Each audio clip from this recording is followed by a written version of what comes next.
السلام عليكم أصحاب تقاليق أبندي سلامية ابن آذن سواء أرنبا كالجيسي بريها كان أنيقا هالكان جاء أنكسيستي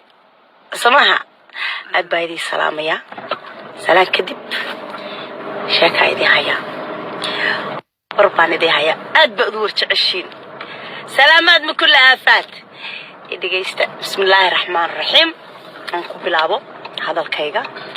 oo xalay arooskayga aniga iyo odagayga Xuseen arooska ugu talagalnaa isla ka dhigno sarteedii sidii ay waxaayeen isida social media laga wado aniga inaad rabtaa inaad dhageystaan soo idin bilaabaya aan ku bilaabo magaca Ilaahay bismillaahir rahmaanir rahiim wax badan ka oran maayo muhiimada aan rabo inaan dhaho waa sidoo aroosku xalay ahaa ku bilowday iyo sida aan anigu asanasteexa ahaan oo aroosadii ahayd aan ka aamisanahay oo aan qabo sidoo ku bilowday suuq badan bay ahayd sidii loo soo agaasimay family and friends oo garab fiican iga siiyay waligay aan hilmaami doonin still now aan aamisanahay arooskii si qurux badan ku dhamaaday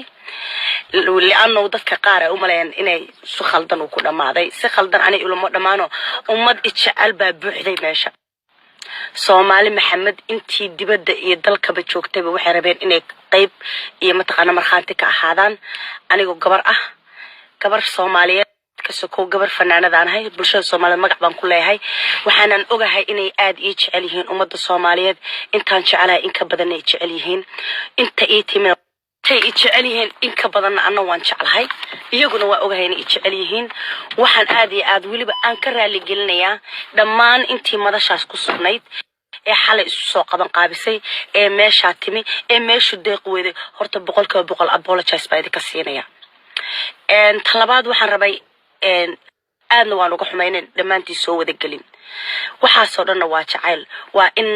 aan bulshada dadka kale gabadhaha kale in aan dheerahay ayaan isku arkaa sidii aad xalay igu soo baxdeen oo darabteer arooskayga inaad ka soo qayb gashaan runtiina waa qayb wadnahay kamid ah ayaa waxa idin leedahay waan idin waa alshan wadnahayga ay idin dabacsan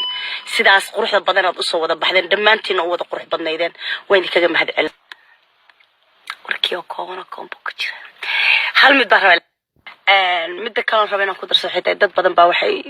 walwalayo islaay gabadha qalbigeeda miyaa wax no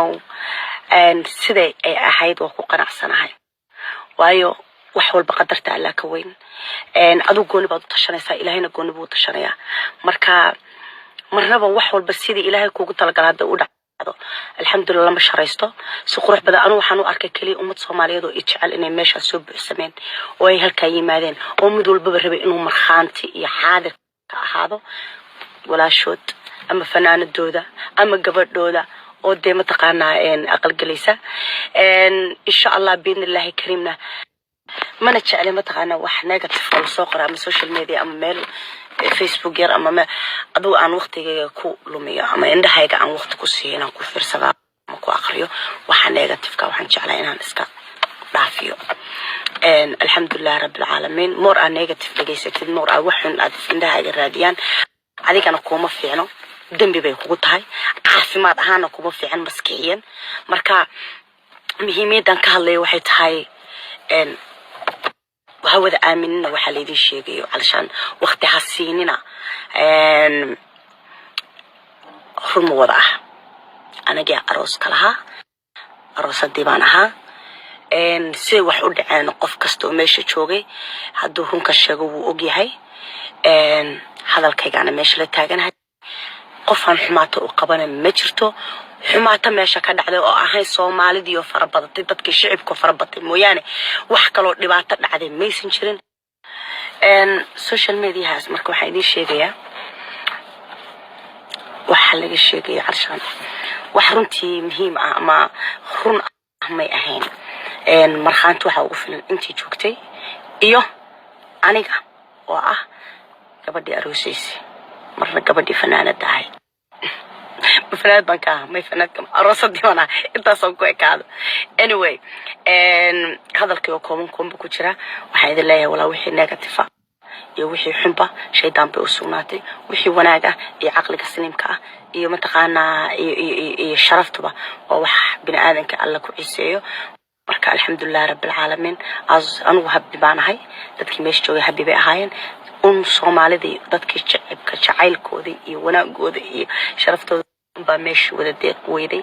aad inay ii jecel yihiin baana ogaaday ummadda soomaaliyeed aad baana idin jeclahay hadda kadibna waa kasoo hadli doonaa